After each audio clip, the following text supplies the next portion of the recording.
You are watching Coral Castle TV. Hello, Coral Castle cuties. Welcome back to Coral Castle TV. My name is RL Poole. I am a theoretical physicist, a researcher, and author of the #1 bestseller in the physics of gravity on Amazon, The Lead-Scalding Codex, Breakthroughs in Understanding the Coral Castle. You can pick up this book on Amazon at the link below. It's available on Amazon and Kindle. Now, I have a fan. I have a cool fan, apparently.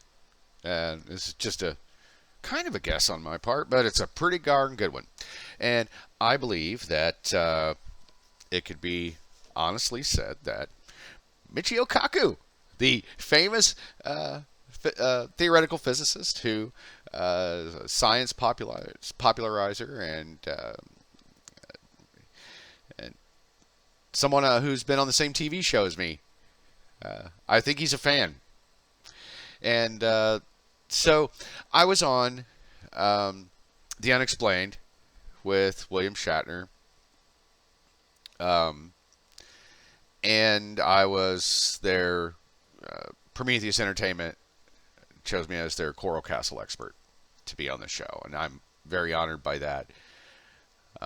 So I was on the show, and they flew me down there, and I'm going to do a whole other video just on what the experience is like on being on TV. Probably not what you think. But the interesting part is when I watched the show, of course I didn't know what they were going to do with the material that they took, but they gave me a pretty decent amount of time. I would say almost more time than anyone on the show talking about a subject who was an expert. The person who comes on immediately after, I am talking about Ed Lead-Scalding's perpetual motion holder and about the use of applied magnetism to build the Coral Castle. The person who comes on right after me is Michio Kaku, the theoretical physicist. And he kind of backs me up. He agrees, and he's like, magnetism can be used to levitate objects if you have the right circumstances. He talks about superconductivity and magnetism and things like that, because that is the part of science that is known by mainstream science, superconductivity and magnetism. It's a very interesting concept. So he basically says, yeah, it's possible. Well, I have said something else, that he now comes along a little bit after I have said it and goes, yeah, and that subject is UFOs. Okay. And, of course, for the 96 of you, or whatever, who watched the video so far, I'm pretty sure he was one of them. And the reason is because of what you're about to see. There's a story done by this magazine, and it's, let's see, what's it called? Futurism.com. I'll provide a link for you there. And he says, Michio Kaku says, theoretical physicist and science popularizer Michio Kaku is no stranger to bold claims about alien life. His recent message to fellow scientists regarding UFOs is no exception. Kaku implored physicists to keep an open mind at the possibilities that UFOs are evidence of alien life forms visiting Earth via a series of tweets last week. More specifically, he says that there's a possibility that the UFOs are millions of years more technologically advanced than humans. Now, this is great news, really. I mean, I'll just say it.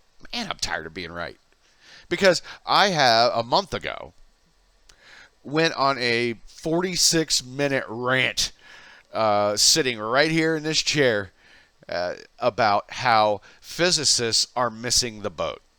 How physicists are proving their own ignorance through their denial of the UFO phenomenon and over the ET presence that is on this planet. 2 weeks after that, Michio Kaku comes out again after me, just like on the show, and goes, hey guys, yeah, there might be something to this. He also says, I think it is a legitimate scientific question to ask where these UFO sightings come from.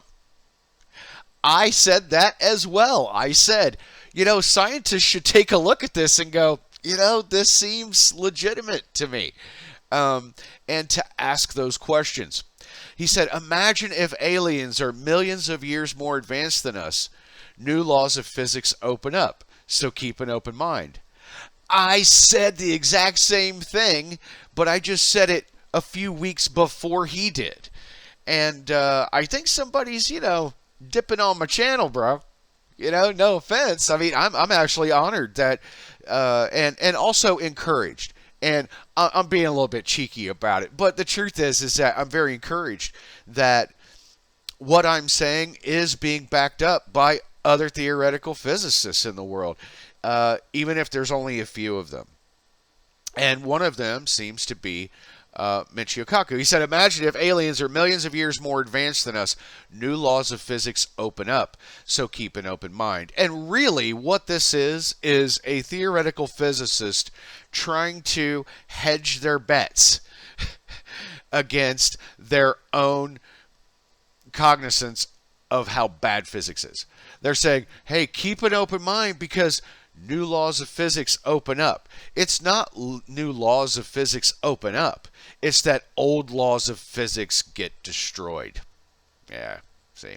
And that's really what he's saying. So keep an open mind. He says, he tweeted, says, since I've been on several TV science shows concerning UFOs, people have asked me about my position. I think it is a legitimate scientific question to ask where these UFO sightings come from. That does not mean that these UFOs are necessarily from another planet, but we should be open to that possibility. Many physicists are skeptical because the stars are so far away. But that assumes ET is only a century ahead of us. Imagine if the aliens are millions of years more advanced than us. New laws of physics open up, so keep an open mind. So, many physicists are skeptical because the stars are so far away. Well, many physicists are skeptical because they are wrong about physics and about the possibilities of physics. Because there is no reason why another species cannot come here. If we compare it to what we can do, we go, and that's the thing that just absolutely drives me up a wall about physicists, is they're like, well, we can't do it, so what? We are an ignorant, savage species. I mean, we are the dumbest things in the entire universe. But if we can't do it, well then, it can't be done. Oh my God, the arrogance. And that's another proof of our own stupidity, is the arrogance that we think we're the scientific pinnacle of the universe. There is no physical reason why extraterrestrials can't come here. The other thing is that he says, well, we don't know if these UFOs are from another planet. Well, where else would they be from? If they're coming here, that means that they're from someplace else. And the only other places that we know exist are planets that inhabit life. Are they from another sun? Are they from another moon? Are they from another dimension? But wherever they're from, it's not here. So if it's not here, guys, it's somewhere else. And if it's somewhere else, then by definition, they are extraterrestrial. This isn't hard. This is real simple. And these guys who are trying to play this little game with you of words, it's semantics based on ego protection. And I'm here to tell you right now, they are millions of years ahead of us. And that's why their physics is unrecognizable from ours. We're playing with Tinker Toys, and they are running around the universe. The other thing he says, this is really good. He said, there are some colleagues of mine that believe we should reach out to them. I think that's a terrible idea. This is what he said to The Guardian. We all know what happened to Montezuma when he met Cortez in Mexico so many hundreds of years ago. Now, personally, I think that aliens out there would be friendly, but we can't gamble on it. So I think we will make contact, but we should do it very carefully. There are so many thinking errors in this single statement that I could make an entire video just over this one paragraph. There are some colleagues of mine that believe we should reach out to them. I think that's a terrible idea.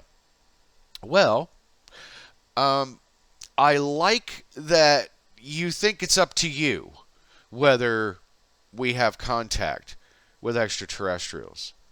You see, a being that's this far advanced, they're calling the shots. You understand? That's the issue here. This is the psychological boundary that even physicists as smart as Michio Kaku cannot seem to wrap their mind around. It's the fact that this isn't up to us.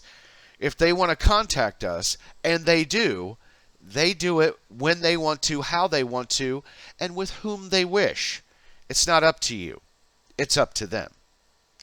How in the hell can you tell me that we have a species that is a million, maybe millions of years ahead of us, who have physics that we can't even comprehend, but we're in the driver's seat on communication?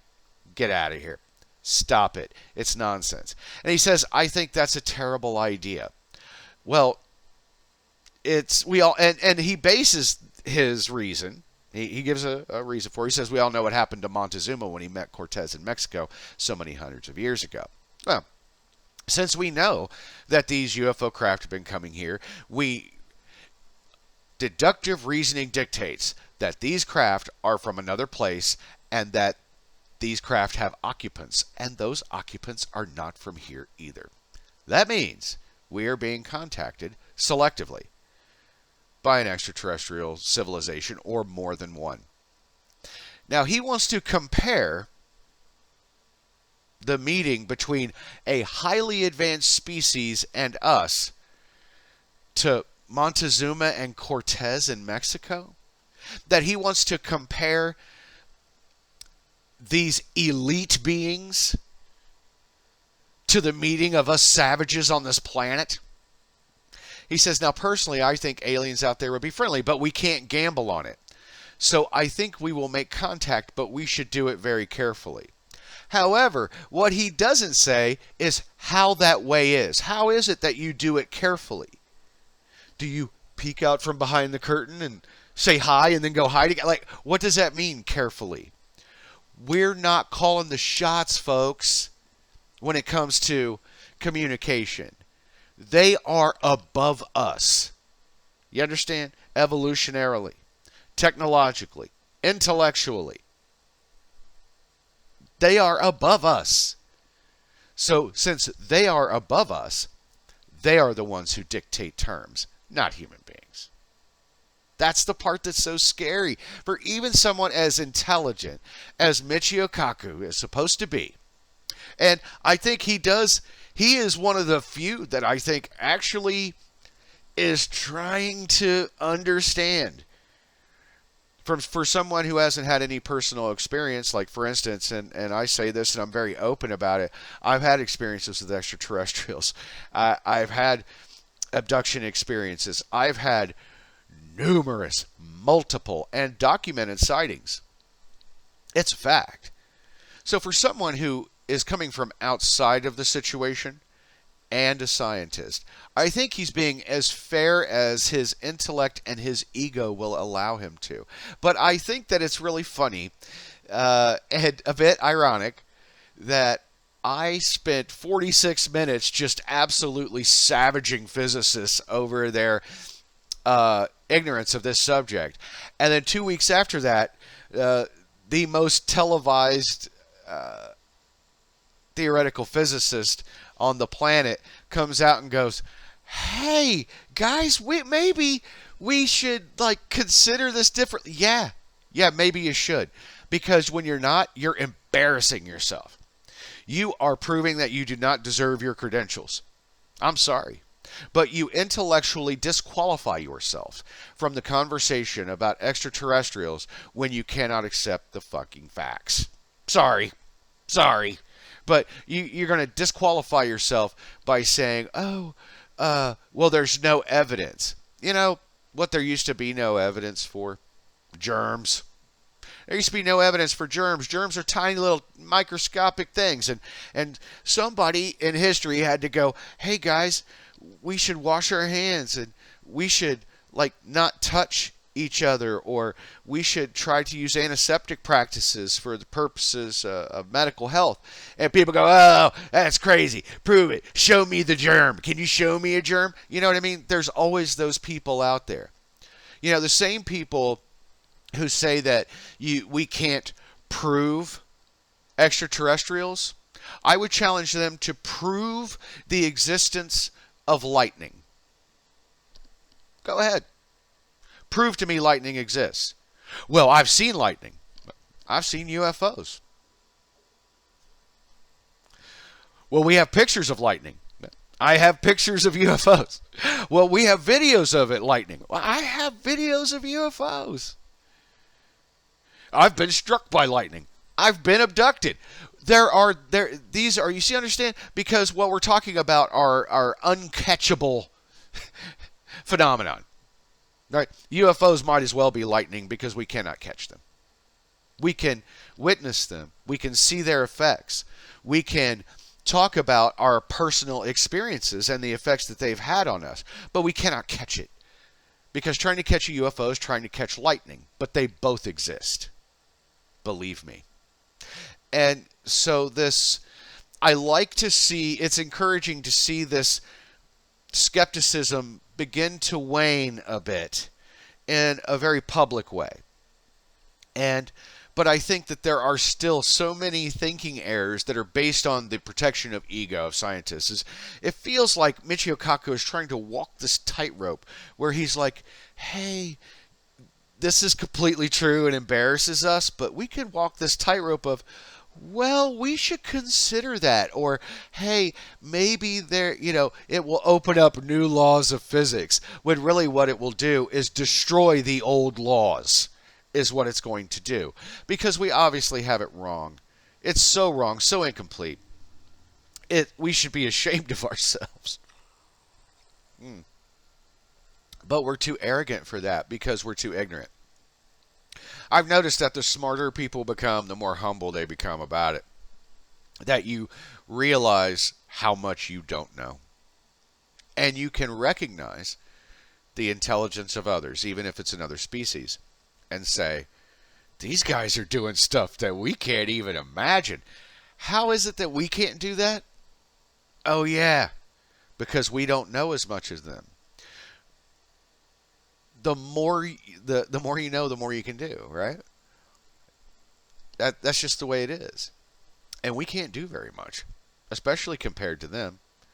And I believe that my video, although it only has about 100 views, I feel like this opinion was very influential in Michio Kaku coming out 2 weeks later and saying, kind of right about that. But he puts it in a much softer way. Like, he's the nerfed version of me, right? I'm the hardcore straight stuff. I'm pure grain alcohol. And he's a Manhattan. You know, I get it. There's a difference in how we culturally approach things. And he's a bit more sophisticated, a bit more polished, maybe a bit more well-spoken. Definitely better dressed. Although not today. I like my shirt today because science matters more than our ego. Science matters more than your feelings. Science matters most.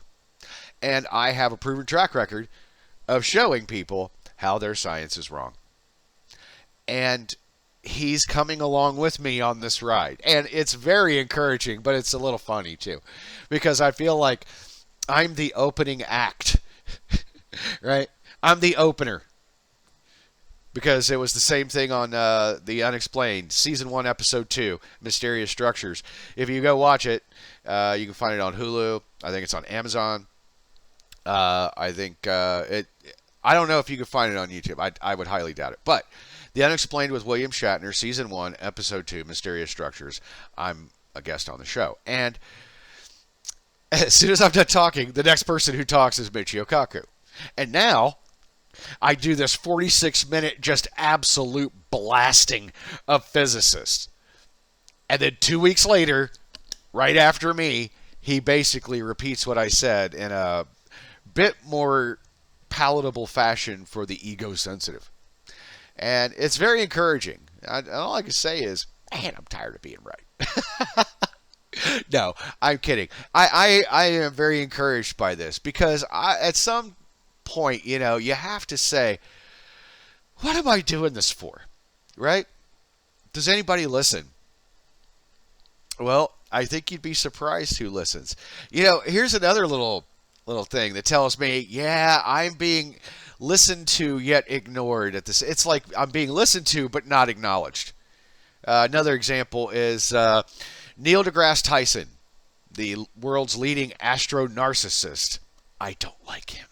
Anyway, I was watching a video where he was talking about the flat earth theory, which, I'm sorry, it's ridiculous. But he wanted to take on this argument, and he wanted to, of course, talk at length, whether you wanted him to or not, about the subject. And I, in the comments section, where someone was defending the flat earth argument, I said, and I literally said it in a comment, I said, so your argument is that the sun is round, the moon is round, every other planet and celestial body in the universe that we can see is round, just the one we're standing on is flat. That's your argument. Do I understand that correctly? I'm not kidding you. 2 weeks later, I hear him say this out loud, almost verbatim of what I said. So I gotta say, it feels so good. It feels so validating. Now, other people might be mad about that and go, hey, they're copying me. No, you copy me all you want, sweetie. You copy me all you want, because if you do, then maybe we'll get somewhere. Because we're talking about logic. We're talking about deductive reasoning. We're talking about physics. We're talking about science. We're talking about the advancement of the human being. That's what we're talking about. And you know what? I have some good ideas sometimes. And at least some of these guys are smart enough to know a good argument when they hear it. And I didn't get any credit in either case, which it's a little bit disappointing, a little bit frustrating. But the fact that they keep repeating me is so validating, I don't care. It's fine. Like, just keep not giving me credit, but keep saying what I'm saying anyway. That's fine. So, guys, I'm right about this subject. And I know I'm right about it because I've experienced it for myself. And for those who are willing to take the leap, who haven't been involved, they've never been abducted, maybe they've never had a sighting, and they are coming to the subject from the outside. It's like looking at a house from the outside, right? You're trying to look in the windows and try to get a feel of the layout of the place. You should listen to somebody who's lived in the house and go, oh, that's the kitchen, that's it, And so, but the people who are willing to step out in spite of their own lack of experience on the subject and say, no, I'm going to listen because they're being fair. They're being super fair with you. And so you should treat that correctly, and you should give them good information. You should give them good science. And good science has nothing to do with the state of physics today. What I'm concerned about and what I'm working for is not my credit today, but for the future of humanity tomorrow. We must come together and agree on something. And I think that one of those things that we really can rally around is the reality of extraterrestrial craft and extraterrestrial beings coming to this planet. Because it is, of all the subjects that you can debate about, argue about, whatever, it is the one in which there is the most overwhelming evidence in the history of mankind. It's the only subject that I know that has been around for thousands of years, that there are thousands of years of evidence, of every type of evidence that you could possibly ask for. And yet it's still like, because people are slow. They're slow to catch on. Human beings cannot see the train until it's 2 feet from them. And I'm just telling you, this is true. And physics is starting to come around. Uh-oh. They're after me. I've said too much. I got to go. No, I'm kidding. But it really is. It's laughable how slow people can be to the truth. But I really applaud those of you who are willing to look at the evidence, who are willing to hear the testimony, who are willing to objectively apply logic to the situation and go, yeah, it kind of seems like that's what it is. Now, whether it's a real phenomenon or not even a question. It's real. The question really is kind of what Michio Kaku was alluding to, which is what to do about it. What to do about it. And he says, well, we must be very careful. As though it's up to... what do we do? Do we put the shields up? Is that what we do? Oh, UFOs are nearby. Shields up, everybody. Like, there is no... you know what I mean? There's no defense for it. They do what they want to do. You cannot call 911. You could call the military, but they say they don't investigate it. And also, I have seen firsthand witness the fact that they have nothing for these guys. I saw a UFO in my own backyard with my son, playing ball in the backyard on his spring break, and we see this craft just hovering in the air, this big, long, cigar-shaped craft that was like copperish, grayish, this deep scratched-looking metal that's rotating like this, rotating like a drum. And it's just sitting there in the middle of the airspace near Wright Pat Air Force Base. And here come these two jets.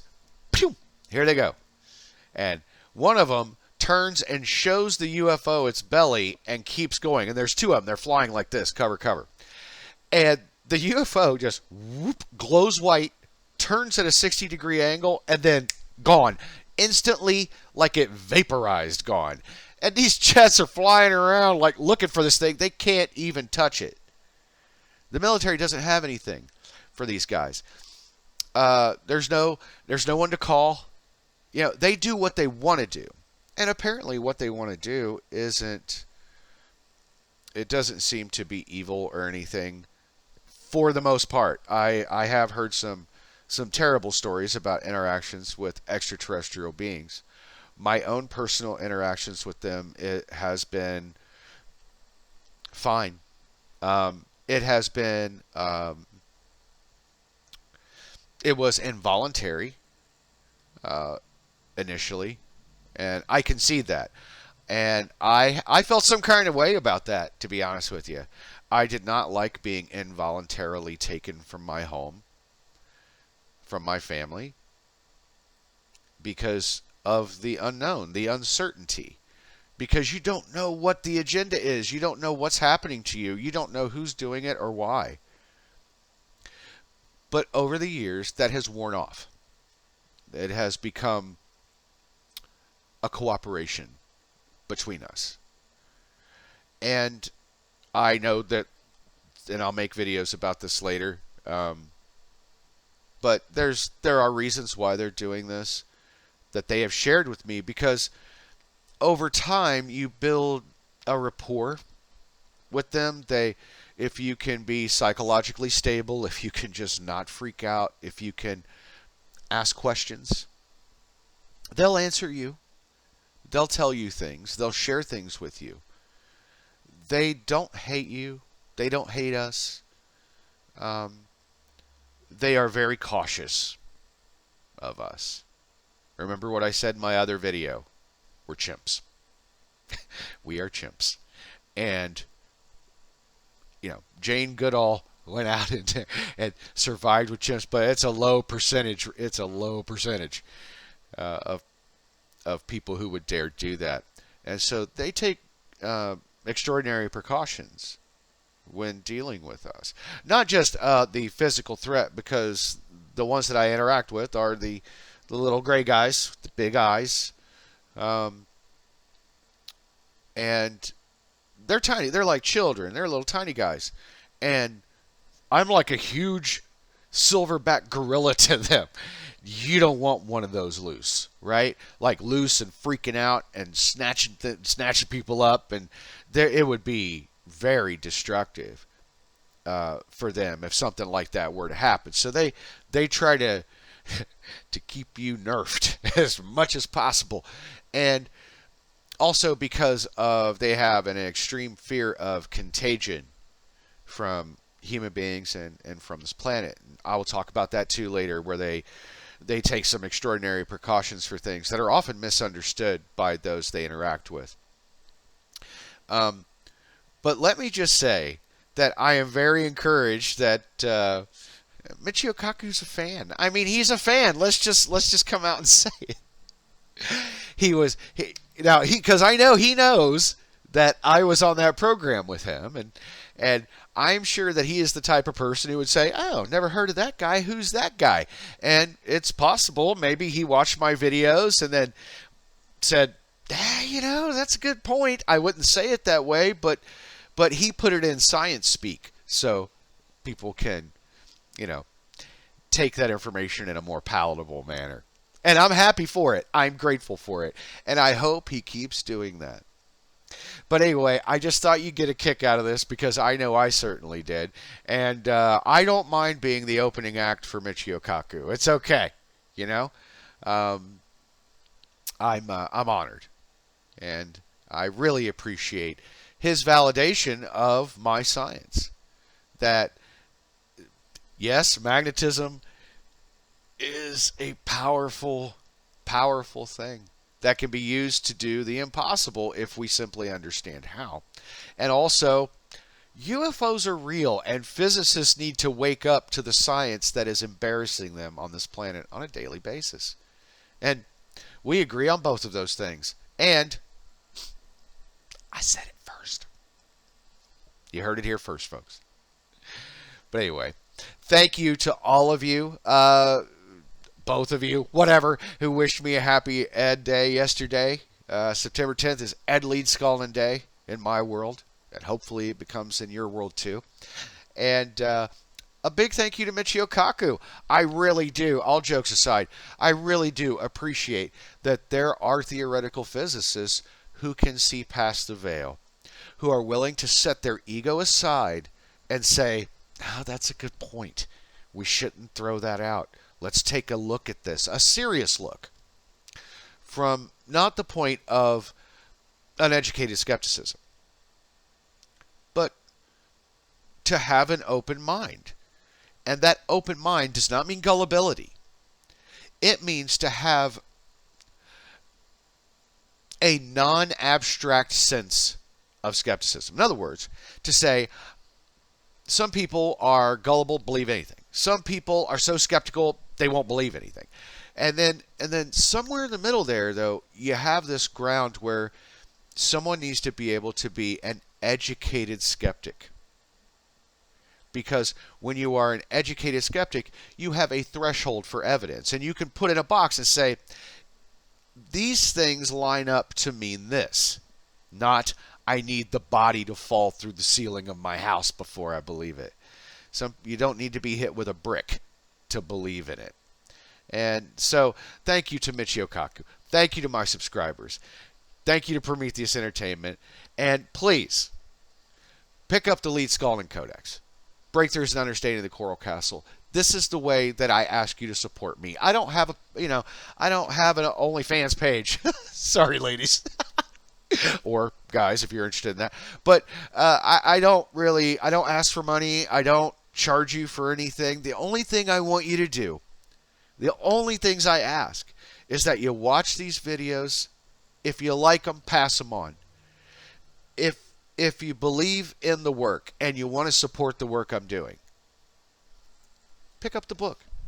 Read why these 59 pages have physicists either running scared or, like Michio Kaku, agreeing with me.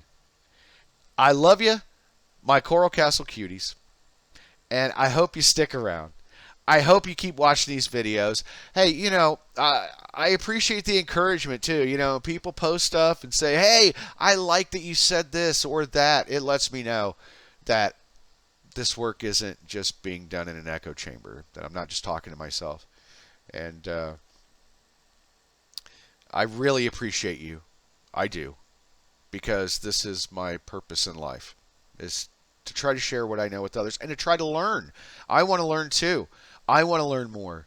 I want to discover more. I'm never satisfied. I never sit back and lick my chops over what I've accomplished because I'm always looking toward the next thing. And so this is the next thing, I believe. That we have a lot to learn about physics, about the universe, and about the inhabitants of it. And we don't do that by being in denial, do we? No. We do that by taking a serious look, by not being crybabies, and saying, why doesn't anyone listen to me when I talk about it? People listen. It's just a matter of whether you can convince them or not. And it's allowing people to have the information to convince themselves, isn't it? That my job isn't to convince you they exist. I already know they exist. My job is to get you to consider what I know to be true from the perspective of someone without the experience. And you got to be fair about that. You have to be compassionate about that and say, well, how can you not believe what I say? Well, okay. I understand that people want to be believed. Krista Alexander, biggest crybaby in the universe. She made this documentary, Lights in the Sky. And I watched it. It was pretty good. And then later on, I see this crybaby video she made because she's not Facebook famous yet. Because she doesn't have that many subscribers. Because her videos don't get that many views. And why am I doing this? Why do I bother? What a crybaby. Stop being a crybaby, Krista Alexander. Wake up. The reason that nobody listens to you is because you are describing the inside of the house from looking at it on the outside. You don't know what you're talking about in many cases. You only know what you see. You've never experienced an abduction. You've never had a sighting. What do you know about the subject? Why am I going to go listen to somebody who doesn't know what they're talking about? They're only repeating what they heard from others. You have to either go to the source or you have to be the source. And that's the way it is. And you can cry in the wilderness. I've spent many years crying out in the wilderness. Listen to me, people of Earth. I have discovered it. And you know what? It takes time to get traction. You have to sing that song to a lot of people before it starts getting remembered. And you can't be a crybaby about it. And you can't be doing this for attention. I do not do this for public attention. I do this for the attention of the individual. I want to talk to you. I'm the guy on the street corner holding the sign that says, hey, ask me about aliens. I'm that guy. I don't want to be on TV anymore. And I'll go into why in another video. But I don't like being on TV. I don't like it. I don't mind doing radio interviews and stuff. Those are okay. And I've done a lot of them. Some of them are good. If you go look up on Coast to Coast AM, you can go to the archive if you're a Coast to Coast member, and you can go to the archives and you can look up RL Poole, Coral Castle, and I did a couple really good interviews where I lay some stuff out that I don't often get to in my other videos. But, if you want to do this to be famous, if you want to do this to be rich, man, hey, look, start an OnlyFans page because you're not going to do it talking about science. You're not going to do it talking about extraterrestrials or UFOs and stuff when you're talking about facts and science and bearing your soul and being vulnerable and defying the common perception of society. Perception rules the day, and if you don't go with what the major perception is, you're bucking the trend. And if you buck the trend, it rarely pays off. I don't do this for those reasons. I am not rich. I am poor. And I'm okay with that. I'm not ashamed of it. I don't make much money. I'm okay with that. I don't want to be rich. I don't want to be famous. I want to be right. I want to be helpful. I want to be constructive and of use to the human race. Joe Rogan has $100 million. He doesn't do a damn thing for you. He entertains you maybe, but if that's all people want anymore is to be entertained, then someone like me who tries to educate you, it's not as fun, is it? It's not candy. You know? I'm not candy. I'm a Flintstones chewable. It can be sweet sometimes, but mostly it's about being good for you, not about how good it is. And so thank you for those who stick with me, because I know that my manner at times can come off as sarcastic, and I'm an evocateur, and I freely admit that. I'm here to pick a fight with physicists, with those who disagree with good science, with those who are unfairly and uneducated skepticism, who wants to try to tear down what those of us who are correct are trying to build. And seeing Michio Kaku, of all people, be a fanboy. I am so over the moon right now. And I'm very happy about that. And I want you to stick with me, because if that is a validation that I'm onto something, nothing is. So stick with me. Continue to buy my not merch that I don't have and don't sell, or but seriously, help me out if you can. Word of mouth. Share my videos with someone if you think that they're either worth listening to for information or for a laugh. I don't care. But thank you for the encouragement of those who take this seriously, and for those who continue to respect my work and respect me as a scientist. And I will keep posting videos, and I'll see you very soon. Bye, guys. You are watching the Coral Castle.